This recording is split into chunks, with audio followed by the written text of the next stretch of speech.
వి gold trusted gold buyers తాకట్టులో ఉన్న బంగారాన్ని విడిపించి ఈ రోజు ఉన్న మార్కెట్ ధరకే కొనబడును. మరిన్ని వివరాలకు సంప్రదించండి 77107720. Welcome to RTV. నేను మీ గయాజీ.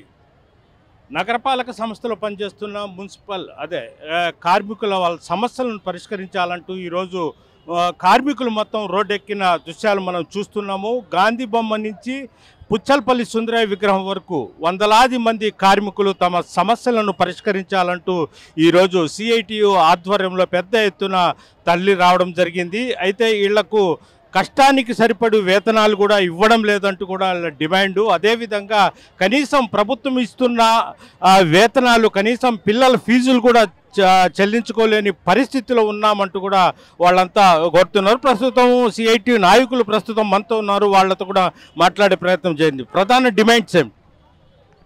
ఇంజనీరింగ్ కార్మికులకు సాలీసాలని జీతాలు ఇస్తున్నారు. వాళ్ళకి ఇచ్చేటటువంటి జీతం 13,057 రూపాయలు మాత్రమే ఇస్తున్నారు. ఈరోజు ఉండేటటువంటి పరిస్థితుల్లో పెరిగిన ధరలకు అనుగుణంగా కుటుంబం సరిపోయేటటువంటి పరిస్థితి లేదు. ఒక పక్క సుప్రీంకోర్టు చెప్తుంది, ఇప్పుడు ఉండేటటువంటి పెరిగిన ధరలకు అనుగుణంగా కనీస వేతనం 26,000 లేదే కుటుంబం జరగదు అనేటటువంటి పద్ధతుల్లో సుప్రీంకోర్టు చెప్తున్నప్పటికీ ఈ ప్రభుత్వాలు కనీస వేతనం అమలు చేసేటటువంటి పరిస్థితిలో కూడా లేదు. అందుకని మున్సిపల్ ఇంజనీరింగ్ కార్మికులకు కనీస వేతనం 26,000 రూపాయలు ఇవ్వాలనేటటువంటిది ఈ సందర్భంగా మేము తెలియజేస్తున్నాం. అదేవిధంగా వాళ్ళు ప్రభుత్వ ఉద్యోగులు అని చెప్పేసి ప్రభుత్వంలో దగ్గర నుంచి వచ్చేటటువంటి ఏ సంక్షేమ పథకం కూడా వర్తించేటటువంటి పరిస్థితి లేదు. వాళ్ళకి రేషన్ కార్డులు లేవు, పిల్లలకి స్కాలర్షిప్ వచ్చేటటువంటి పరిస్థితి లేదు, తల్లికి వందనం వచ్చే పరిస్థితి లేదు, ఏదన్నా ఇల్లు కట్టుకోవాలంటే వాళ్ళకి లోను కూడా ఇచ్చేటటువంటి పరిస్థితి లేదు. అదేంటంటే వీళ్ళు ప్రభుత్వ ఉద్యోగులుగా గుర్తించున్నారు, అందుకని వీళ్ళకి సంక్షేమ పథకాలు వర్తించమని చెప్పేసి ప్రభుత్వం చెప్తుంది. అందుకని వాళ్ళకి సంక్షేమ పథకాలు వర్తింపజేయాలి. 60 సంవత్సరాలు నిండినటువంటి ప్రతి ఒక్కరిని నిర్దాక్షిణ్యంగా ఇంటికి పంపించేటటువంటి పరిస్థితి ఈరోజు చేస్తున్నారు. దాదాపు 30-40 సంవత్సరాల పాటు కార్పొరేషన్లో పనిచేసి ఎటువంటి బెనిఫిట్స్ లేకుండా, రిటైర్మెంట్ బెనిఫిట్స్ ఏ విధమైన పద్ధతుల్లో ఇవ్వకుండా వాళ్ళ నిర్దాక్షిణ్యంగా ఇంటికి పంపిస్తున్నారు. అందుకని వాళ్ళకి రిటైర్మెంట్ బెనిఫిట్స్ కల్పించాలి. వాళ్ళ వృద్ధాప్య దశలో ఇళ్ళ దగ్గర ఉన్నప్పుడు వాళ్ళకి పెన్షన్ సౌకర్యం కనీసం 10,000 రూపాయలు ఇవ్వాలని చెప్పేసి అనేక డిమాండ్లతో ఈరోజు నెల్లూరు నగర కార్పొరేషన్ పరిధిలో వీళ్ళ పనిని కాంట్రాక్ట్కి ఇస్తూ 9వ డివిజన్లో టెండర్లకు పిలవడం జరిగింది. ఈ టెండర్లని వెంటనే రద్దు చేయాలని చెప్పేసి ఈ సమ్మె కొనసాగుతుంది. ఇప్పటికైనా కానీ మంత్రి గారు స్పందించి బేషరతులకు పోకుండా వీళ్ళ సమస్యని సామరస్యంగా పరిష్కారం చేయాలని చెప్పేసి సిఐటిగా మేము విజ్ఞప్తి చేస్తున్నాం. శ్రీనివాస్ గారు, మీరు చెప్పండి. అంటే వాళ్లకు కొన్ని సంవత్సరాల నుంచి 12,000, 13,000 వేతనాలు ఇస్తున్నారు. ఇప్పుడు చూస్తే ఫీజులు ఉప్పు కానించి పప్పు వరకు మొత్తం పెరిగిపోయినాయి. అంటే ఒక సామాన్య భార్యాభర్తలు బతకడానికి కూడా కనీసం ఒక 25,000 కావాలి. ఇలాంటి పరిస్థితుల్లో వీళ్ళు ఎలా జీవిస్తున్నారు, ఏంటి వీళ్ళ పరిస్థితి? వేతన సవరణ కమిషన్ కేంద్ర ప్రభుత్వంలో నియమించబడి ఉంటే వేతన సవరణ కమిషన్ చెప్పేది ఎటువంటి ఏ రంగమైనా, ప్రభుత్వ రంగం కానీ ప్రైవేట్ రంగం కానీ ఏ రంగంలో ఉన్నటువంటి కార్మికులైనా నేడు పెరిగిన ధరలలో కనీస వేతనం ఏ ఒక్కరికి కూడా 26,000 తక్కువ ఉండకూడదు. ఇది చట్టం. కానీ ఈ చట్టానికి తిలోదగాలిస్తూ ఆంధ్రప్రదేశ్లో అత్యంత దారుణాతి దారుణమైనటువంటి వేతనాలు ఈరోజు అమలవుతూ ఉన్నాయి. ప్రభుత్వ రంగంలో పనిచేసేటటువంటి కార్మికులకు కూడా చట్టాలు అమలు కావడం లేదు. ఇప్పుడు ఇంజనీరింగ్ కార్మికులు 7 రోజుల నుంచి సమ్మె చేస్తున్నది. ఉన్న జీవోని అమలు చేయండి. ప్రభుత్వ జీవో ఉంది, జీవో నెంబర్ 36, దాని ప్రకారం జీతాలు ఇవ్వండి. ఈరోజు సంవత్సరాల తరబడి నుండి పనిచేస్తున్నారు. వీరందరూ కూడా నిరంతరం మలమూత్రాలు, వ్యర్థాలు, మలినాలు, జంతు కళేబరాలు, వైరస్లు, ఆసుపత్రుల్లో ఆపరేషన్లు చేసినటువంటి అనేక రకాలైనటువంటి వ్యర్థాలు, వీటన్నిటినీ కూడా ఏ రక్షణ కవచాలు లేకుండా వారి ఒట్టి చేతులతో శుభ్రపరుస్తూ మలినాలను మింగుతూ అనారోగ్యాల బారిన పడుతూ ప్రజల ఆరోగ్యాలు, కార్మికులు వారి ఆరోగ్యాల్ని పణంగా పెట్టి ప్రజల ఆరోగ్యాల్ని కాపాడేటటువంటి వారు వీళ్ళందరూ కూడా. మరొక అంశం, సామాజికంగా వీరందరూ కూడా బలహీన వర్గాలకు చెందినటువంటి వాళ్ళు.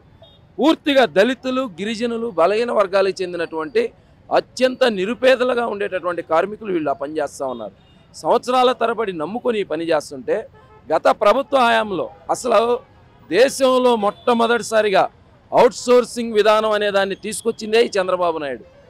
ఈ శ్రమ దోపిడీని తీవ్రతరం చేసి మరింత బానిసలుగా మార్చే విధానమే అవుట్సోర్సింగ్ విధానం. గత ప్రభుత్వంలో కొట్లాడితే పర్మనెంట్ చేస్తానని జగన్మోహన్ రెడ్డి మాటిచ్చి అప్పుడు మోసం చేసి అరాకొర గుడ్డి కన్నా మెల్లమేలు అన్నట్టుగా ఆప్కాస్ విధానాన్ని తీసుకొచ్చారు. ఈరోజు ప్రభుత్వ ఆధీనంలో ఉంది ఆప్కాస్ అంటే. ఈరోజు దాన్ని కూడా వెత్తేసి కాంట్రాక్టర్ల జోబులు నింపడం కోసం మరలా టెండర్ పిలిచి వీళ్ళ పనులు కాంట్రాక్టర్లకు ఇస్తామని ఈ కూటమి ప్రభుత్వం అంటుంది. ఇది మరింత బానిస వ్యవస్థలోకి నెట్టడము.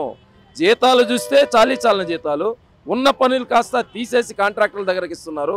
మరో కీలకమైన అంశం ఏంటంటే వీరు 13,057 రూపాయలు తీసుకునే వీళ్ళు ప్రభుత్వ వెబ్సైట్ సచివాలయం దగ్గర పోయి ఆన్లైన్లో చూస్తే వెబ్సైట్లో ప్రభుత్వ ఉద్యోగి గవర్నమెంట్ ఎంప్లాయీ అని ఉంది. ఎందుకు?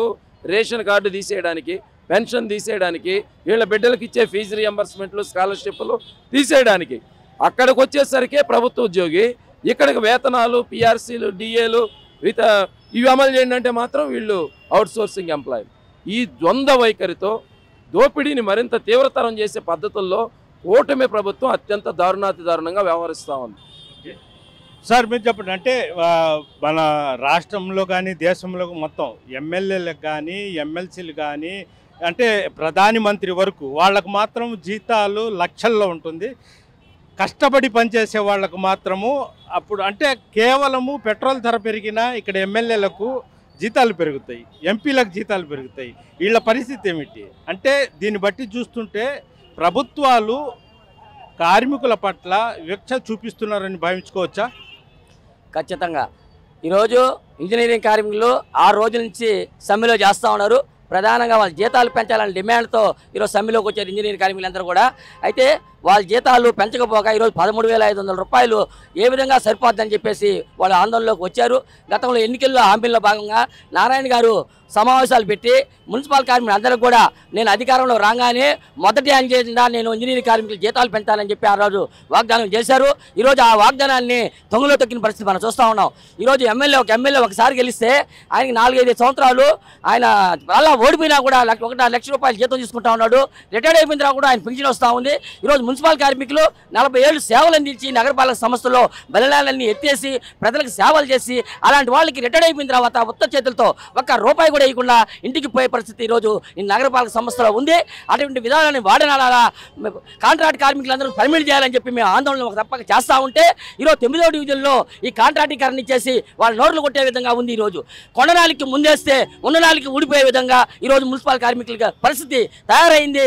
వెంటనే ఇటువంటి పరిస్థితి స్వచ్ఛపలకాల వాళ్ళందరినీ కూడా మున్సిపల్ కార్మికులు కాంట్రాక్ట్ కార్మికులను పర్మిట్ చేయాలా, వాళ్ళ జీతాలు పెంచాలని చెప్పి మేము డిమాండ్ చేస్తాం సిఐటిగా. సార్ మీరు చెప్పండి, అంటే నెల్లూరు జిల్లాకు చెందిన మంత్రి నారాయణ రాష్ట్ర నగరపాలక సంస్థ మంత్రిగా ఉన్నారు. ఆయన దృష్టికి ఏమైనా తీసుకొని పోయారు సమస్యలు?